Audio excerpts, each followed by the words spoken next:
In the desert of southern Peru, a mystery stretches across the earth itself. For hundreds of square miles, etched into the rocky desert floor, lie giant figures, spirals, straight lines, animals and shapes so large they can only truly be appreciated from the sky. They are known as the Nazca Lines, and for more than a century they have puzzled scientists, historians, and dreamers alike. Rediscovery. Though the lines are ancient, the modern world only became aware of them in the 1920s. Pilots flying small aircraft over the barren plateau were shocked to see enormous shapes carved into the earth. A giant monkey with a curling tail, a spider with impossibly long legs, a hummingbird with wings outstretched. The desert floor was not empty at all. It was a canvas. Archaeologists later confirmed that these geoglyphs were created by the Nazca culture between 500 BCE and 500 CE. The technique was surprisingly simple. Workers scraped away the top layer of dark oxidized stones to reveal the lighter-colored ground beneath. With no rain, no wind, and no vegetation to erase them, the lines have endured for more than 1,000 years. The scale. But the scale is staggering. Some figures stretch over 1,200 feet long, more than 3 football fields. Some straight lines run for miles without wavering. The spider is nearly 150 feet long. The hummingbird measures 300 feet, and the monkey, with its spiral tail, extends nearly 350 feet.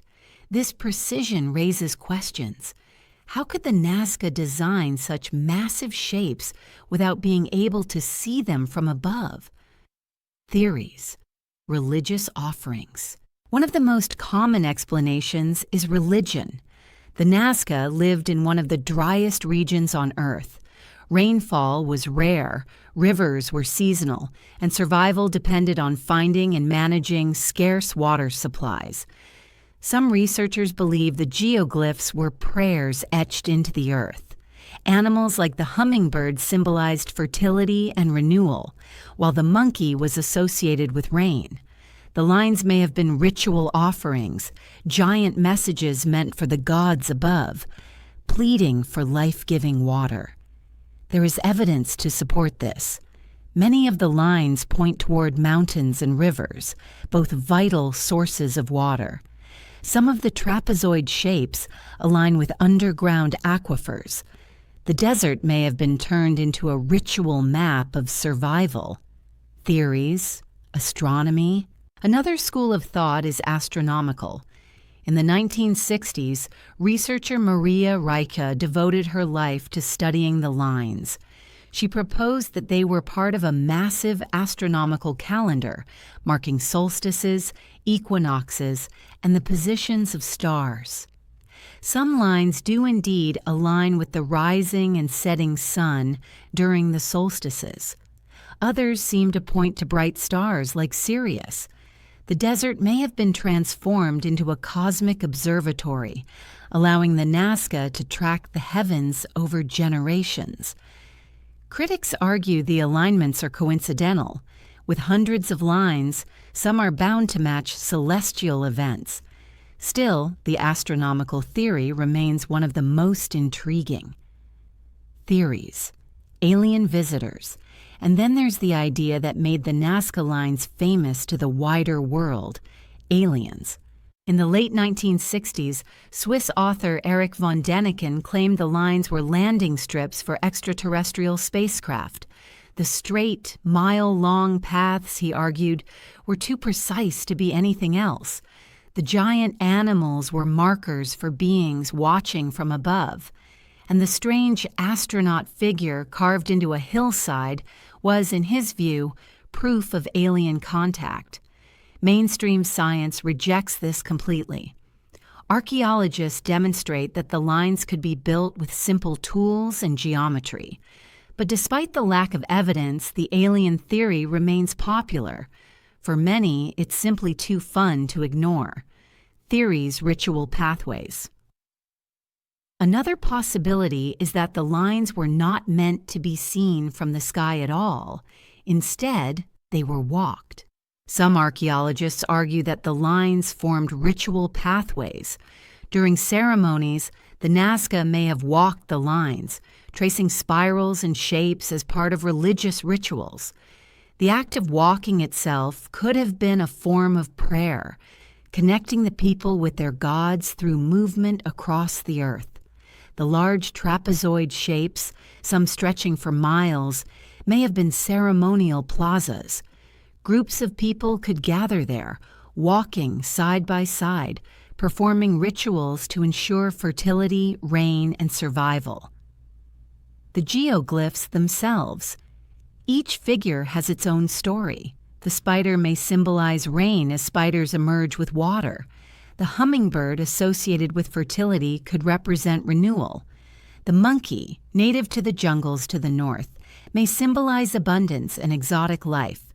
The hands show one hand with 5 fingers, the other with 4.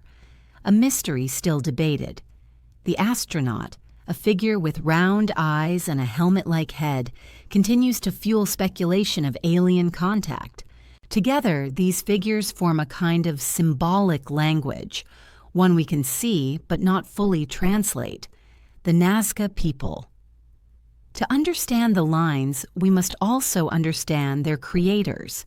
The Nazca were a pre-Columbian civilization known for their advanced irrigation systems and colorful pottery.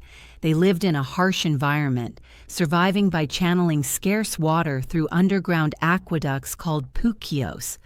Their religion revolved around fertility, agriculture, and the forces of nature. Shamans likely played a central role, guiding ceremonies and rituals. The Nazca lines may have been extensions of their spiritual world, carved into the earth to maintain balance with the divine. By around 800 CE, the Nazca culture declined, possibly due to prolonged droughts or overuse of resources. But their geoglyphs endured, silent witnesses to a vanished people. Modern discoveries, even today, the desert continues to reveal new secrets. In recent years, drones and satellite imagery have uncovered dozens of previously unknown figures, hidden under centuries of dust.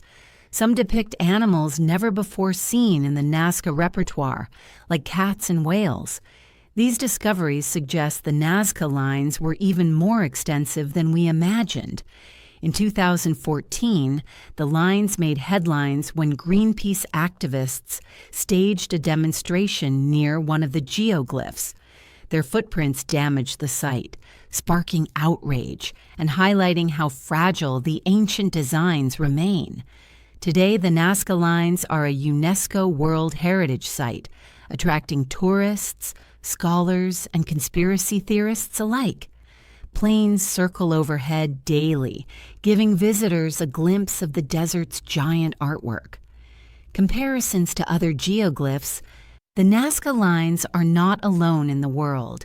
Other cultures have created massive earthworks visible from above. In England, the Uffington White Horse, a giant chalk figure carved into a hillside, dates back thousands of years. In Chile, near the Atacama Desert, hundreds of smaller geoglyphs dot the landscape, some depicting llamas and human figures.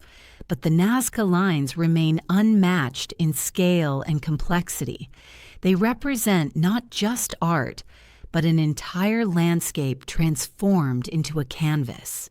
The enduring mystery. So what are the Nazca lines? Messages to the gods? A star map?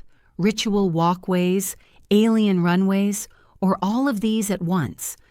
Perhaps the real answer is that the lines were never meant to be explained in simple terms. They may have carried multiple layers of meaning, religious, social, astronomical, all woven together in a culture that saw no separation between earth and sky. What we do know is this: the Nazca lines continue to inspire awe. More than 1,500 years after they were carved, They still whisper across time, daring us to look up, to wonder, and to imagine. Comment, like, and subscribe for more mysteries of the ancient world, from lost civilizations to unexplained relics.